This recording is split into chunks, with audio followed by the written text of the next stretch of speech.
Brian Elliott. Welcome to another edition of Behind the Brand. Let's go check out our next story. My name is Loïc Le Meur, and you are watching Behind the Brand.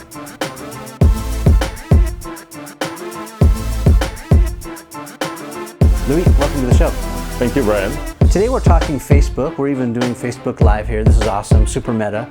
I usually ask my guests, how'd you get this job? And maybe bring people up to speed, kind of like where you've been since the early days when you were developing stuff for Twitter and doing the web, and then where you are right now. You want my whole life summarized in 30 seconds or less. 30. Sure, no problem. I'm kidding. No, I'm a French entrepreneur. I started, 6 startups, 7.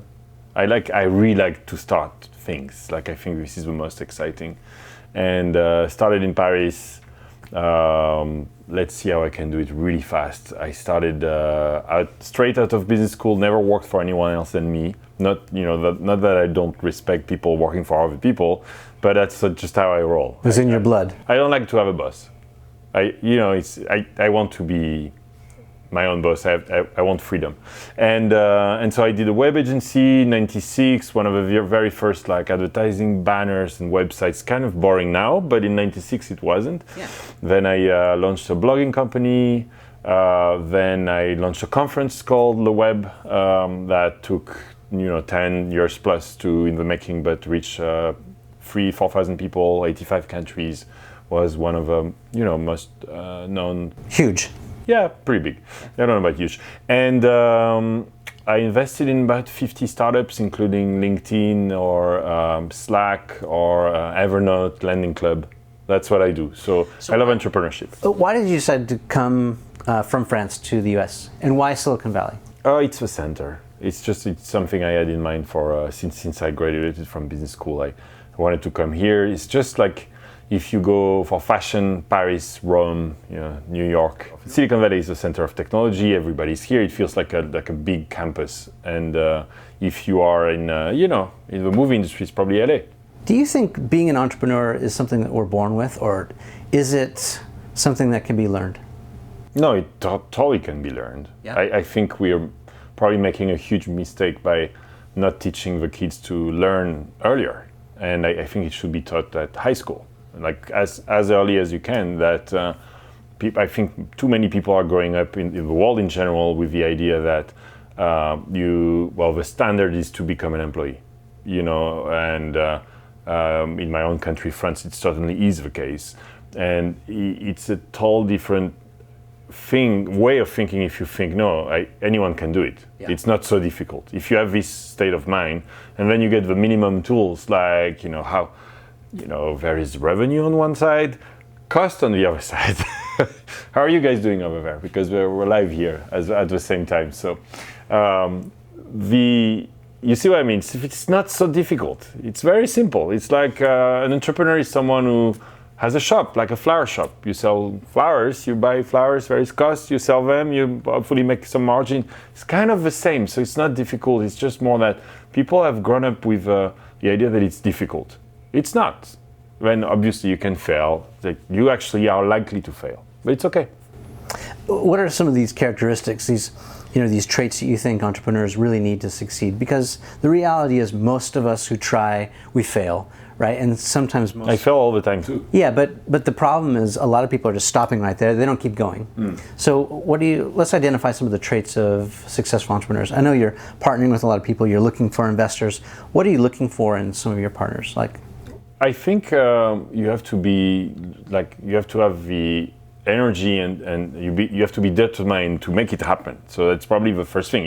If I see someone who says, "Yeah, I want to be an entrepreneur," you don't feel the energy, the passion, and those are friends, but if you talk to Seth or Gary or they're full of energy, right? Yeah. And they want to crush it to take his, and so that's already an attitude. You have to enjoy, want to do it in one life, and so that's the first thing I look for. But then if you fall into the too much is too much.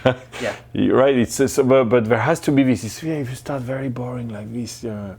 Would you be interested in my startup? or I get those messengers sometimes with 2-page explaining, here's the, no, like give me one line, what are you doing? Yeah. What are you doing right now, right? So that would be first, is the energy, the spirit. The second is, I think a good entrepreneur generally is a good sales guy, because you sell yourself all the time. You sell what you're doing, you sell yourself to investors, so communicating. And I was just talking with, I'm part of an incubator program myself as a student, by the way, NFX Guild, which is amazing. It's like a Y Combinator, smaller, it's amazing. And we were exactly talking about this, the difference between having a charismatic entrepreneur at the top and a very shy, non-charismatic, non-communicating entrepreneur. Huge difference. And so if you're not charismatic, I think it's okay. I think Bill Gates wasn't charismatic. I was going to ask about Mark Zuckerberg. What do you think about Mark? You know, well, he's charismatic in his way, I think now. But you probably need a co-founder that is. Just as a tip, you know, if I see a team like, and I see someone a little introvert, it's totally fine, you know. But probably work with someone who is not. So you like kind of that yin and yang. You like the opposite attract kind of thing. So you're looking for passion, but also maybe someone who will match. Yeah, well, my co-founder in Leade.rs is a brilliant engineer, and he does. I don't want to be negative, so I wouldn't say he doesn't have charisma, but he's not interested in it. You know, he just likes to code, so that's fine. We're very complementary. He doesn't want to do what I do, and I can't do what he does. Yeah, I'm interested in this introvert extrovert thing too, because I talked to author Susan Cain. Do you know Susan? So Susan wrote this book on introverts, and it's super insightful. It's called Quiet, if you haven't read it. And she talks about how introverts actually make better leaders.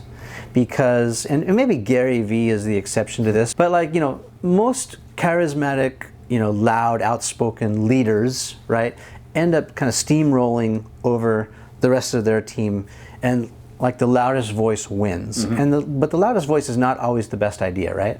So if you see someone as charismatic, that's her point. And so she points out to people who are more introverted who might make better leaders because they're better listeners. Sure. Right.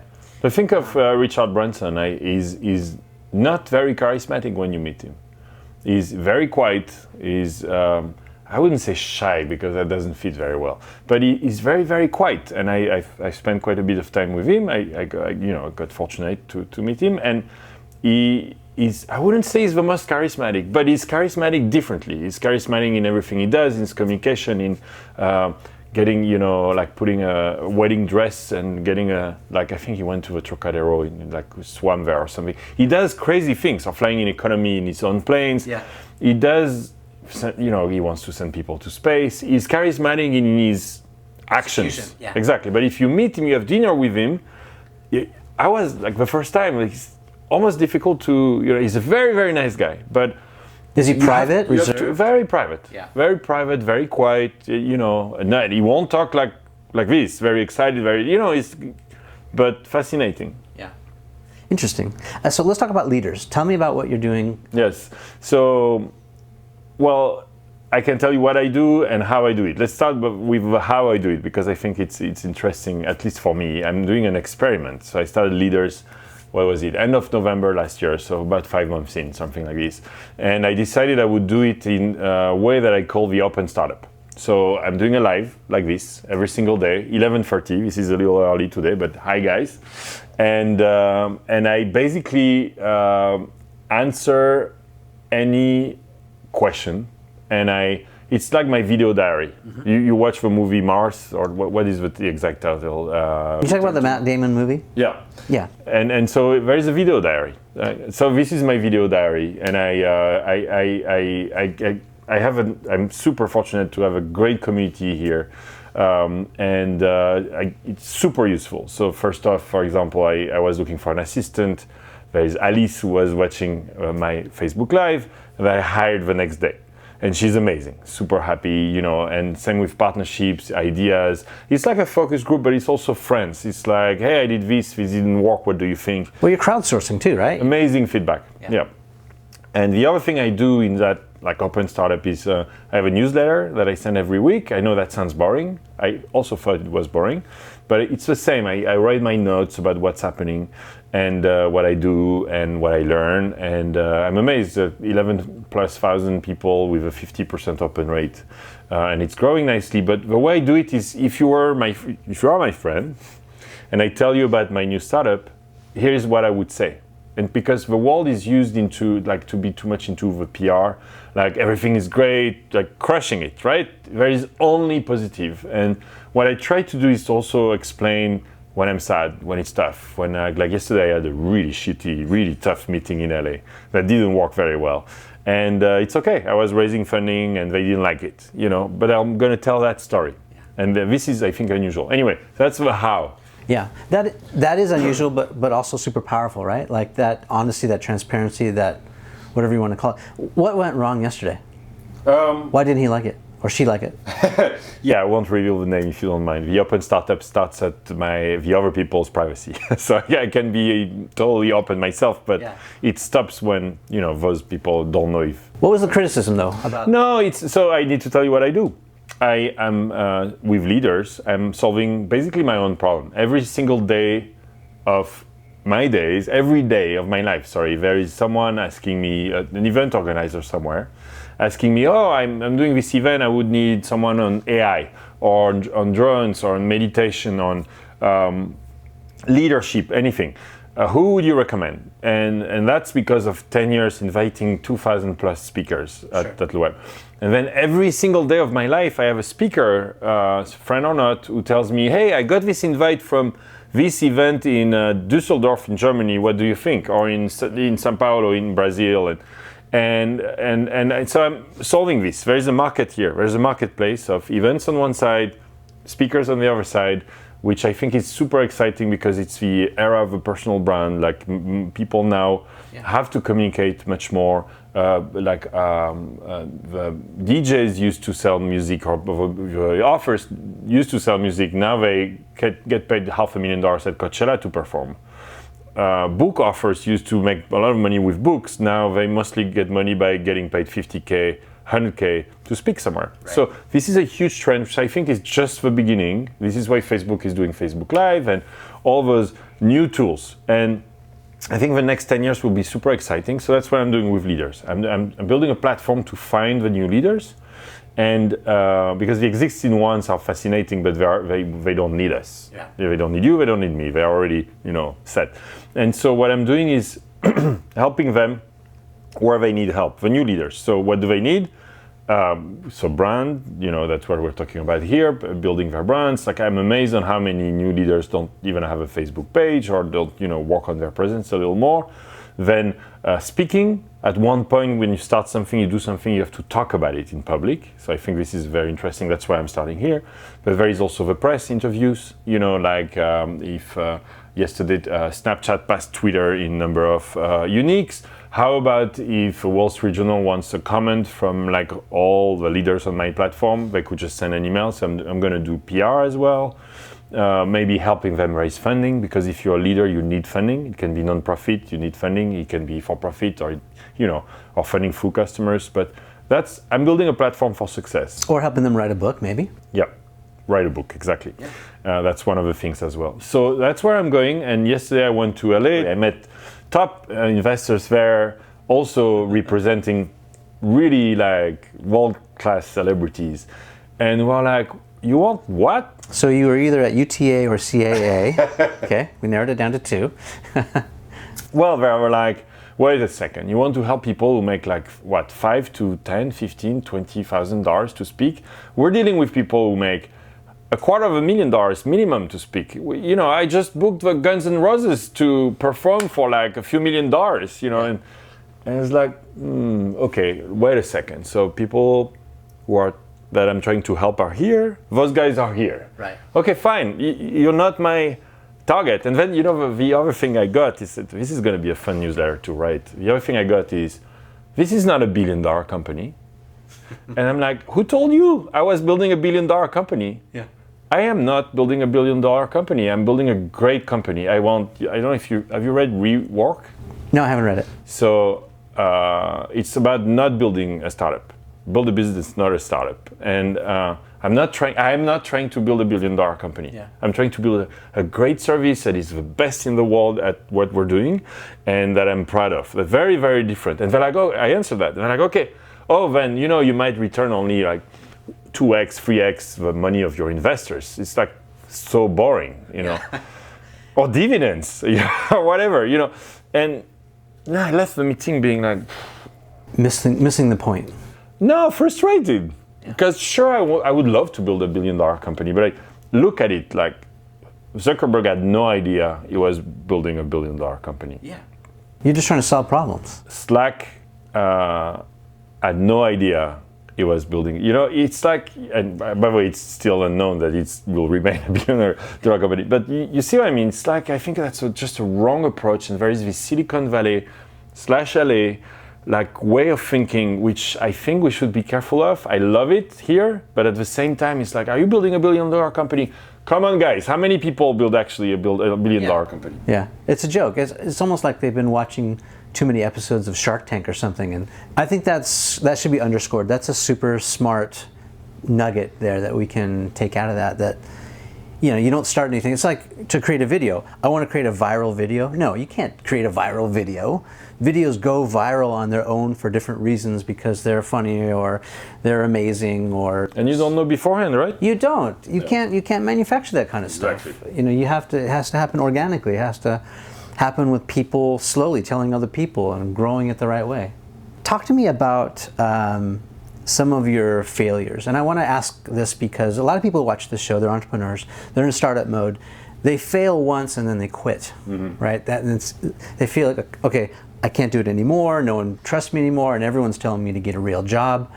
Talk to me about some of your failures in order to get to some of your successes. What have you done wrong in order to get it right? 90% of what I've done was wrong. And then sometimes you have something that succeeds. So people want life lessons, so give us some of these lessons learned. Okay, I'll give you one. I started a video company back in 2007 called Seismic, because I always loved video. As you can see, I keep doing video. I like your setup, by the way. This is very impressive. I have this passion which I don't know where it's coming from, but video gives a much more human, it's like if we were together right now, like we can, you can feel my feelings, you can see if I hesitate, you can see if I'm confident, it's as close as you can to being in person like we are right now. Yeah. And virtual reality will make it obviously fantastic, but we're not, it's coming slowly. But anyway, so I started this company that I wanted to do video conversation. So Facebook Live is not even there. It's basically you post a little video and someone hits reply and posts another video. And that was, here are the mistakes I've done. First off, way too early. There was no iPhone, no Android. I know that sounds like amazing, and I can't even remember how we were doing. We had a Nokia phone, and before Twitter even started to grow. But very, very close, like a year after Twitter started to grow. And that didn't take off because no mobile. We were using Adobe Flash, right? And it's terrible, just too heavy. First mistake, it's too early. And the software was too heavy. And then I had to pivot. So that's what you do. It doesn't work, shit doesn't work. Be actually ready for that. Don't even expect that you will not pivot. There is nobody that is telling you, whomever tells you, oh yes, Slack was a video game. They were working on a game that didn't work. And they had this communication thing that became the company. Yeah, all of these things. Instagram, same way, right? Kevin's system started the same way. So you don't know, exactly.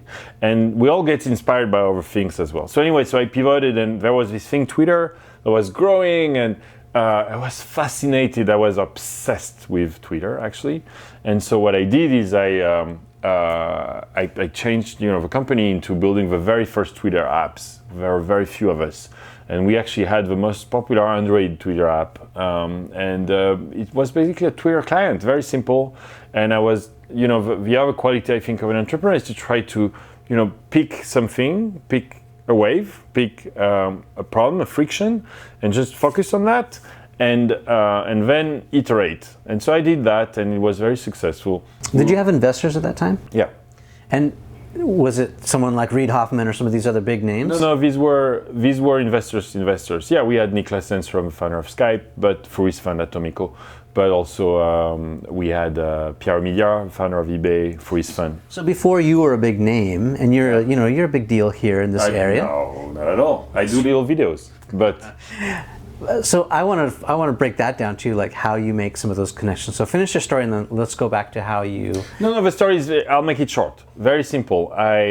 Here's an advice. A mistake I've done that I will never do again this way is I build exclusively in someone else's garden.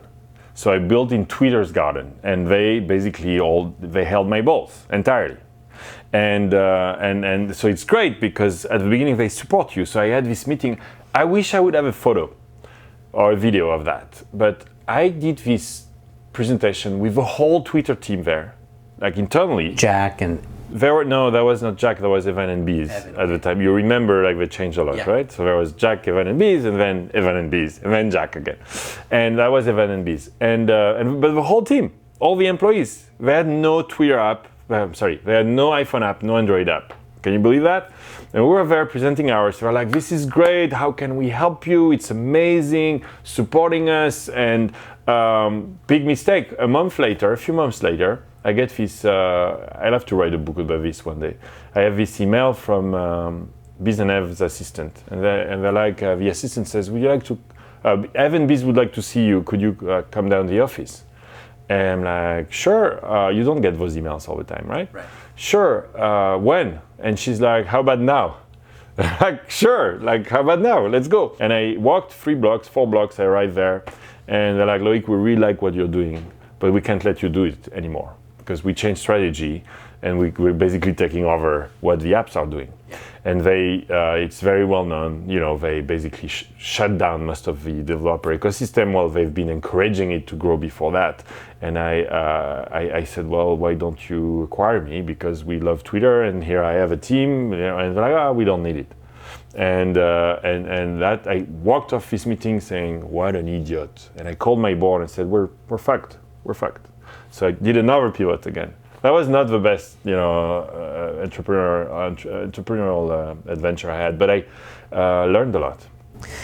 Yeah, and I mean, there's a lot there that I'd like to talk about, but I mean, probably that marked the end of Twitter too, as it started there. Well, it's nothing to do with me, but just the hundreds of angry developers. Yeah. If you promise this beautiful thing, we'll help you, support you. Please, developers, come build on my garden, and then cut the knees out. Yeah, yeah. And by the way, cut the knees of hundreds of millions of dollars invested by investors, like probably more than $1 billion. Wow. And then I think it still has effects today. Yeah. In where Twitter is, and Jack tried to change that, but it's difficult. It's too little too late, right? I won't comment because these are all friends, so I'm careful too. Well, let's talk about that too, because that must have really hurt, emotionally and financially. Let's talk about holding grudges. Do you hold on to grudges? Do you think, maybe you don't have a vendetta or something, but do you know what I'm saying? How important or not important is grudges, in business? Because stuff went wrong. They cut the knees out from under you.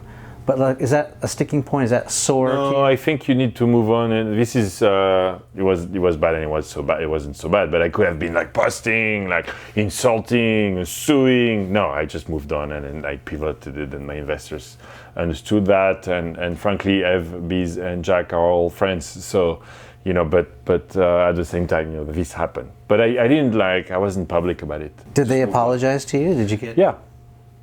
And that was enough. It's not. They said, we're sorry. It's business, At the end of the day, we're all doing business, and at one point you have to just decide what's good for your company, and I guess that's what they decided. They thought was good for Twitter. Time would have told if they were right or wrong, because maybe continuing with developers. I understood what they did. They did it because they had to take over the advertising, and they could not let third parties have too much revenues and too much control over the Twitter experience. So I totally got it. It's honestly entirely my fault and my responsibility. They said, we're sorry, but it's my fault. I should have not relied entirely on one. And I'm never doing that again, ever. I will partner with people. We have a lot of partnerships, but I will not rely on one ever again. That's a good lesson. Now let's talk about some of the victories. So maybe look in this camera and give people who are in startup mode or other entrepreneurs some of your best advice. If you want to start something, do not wait for the revolutionary idea of your life, because it will never happen. I don't think, again, we're talking about Mark Zuckerberg. I don't think he was thinking it was revolutionary at the time. Elon probably thinks he wants to be revolutionary always, but don't look for that. I would say look for, my friend Joshua Shaster says, look for a feature you would like, and that's your product. Something that you want, you really want. That's what I'm doing with Leade.rs myself. Just something that fixes one problem, one friction that can be yours, so that you see that is obvious. Just fix it. Uber fixed a huge friction, is that taxi sucks. They suck. They're terrible, as you know. And that's how they fixed it. By the way, it was invented at my conference. Garrett and Travis were stuck in taxi, Paris, could not find a taxi. And they had the idea before, but that's where they decided to do it. That's awesome. So that's one. Don't wait for the revolutionary of your life. Expect failure all the time. I'm failing all the time. What else? Speed is probably the best advice I can give, and I'm applying it to myself. Speed, momentum.